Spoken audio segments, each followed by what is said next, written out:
Police వాళ్ళు కూడా without reasonable amount of యాక్యురసీని తీసుకోకుండా ఫ్యాక్ట్స్ ఏమున్నాయి, ఎలిగేషన్స్ ఏమున్నాయి, all the allegations made by the wife right are wrong అనేది దాంట్లో రీజనబుల్ అమౌంట్ ఆఫ్ యాక్యురసీ చూడకుండా క్రిమినల్ కేసెస్ ఫైల్ చేసి భర్త యొక్క ఫ్యామిలీని జైల్లో వేయడం జరుగుతూ ఉండేది.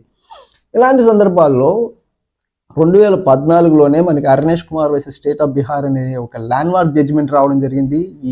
ఈ భార్యల యొక్క జ్యుడిషియల్ టెర్రరిజంకి ఒక ఫుల్ స్టాప్, ఒక ఎండ్ పాయింట్ పెడుతూ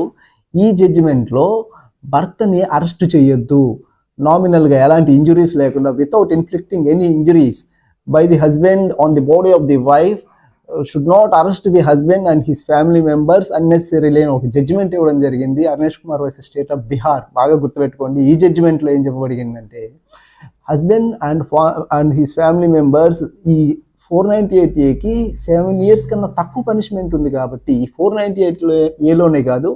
ఇలాంటి సెక్షన్స్ అంటే మచ్ గ్రీవియస్ కాకుండా 7 years కన్నా తక్కువ పనిష్మెంట్ ఉన్న బెయిలబుల్ సెక్షన్స్ అన్నింటిలో కూడా 41A CRPC నోటీస్ ఇచ్చి అరెస్ట్ చేయకుండా ఫ్యామిలీ మెంబర్స్ని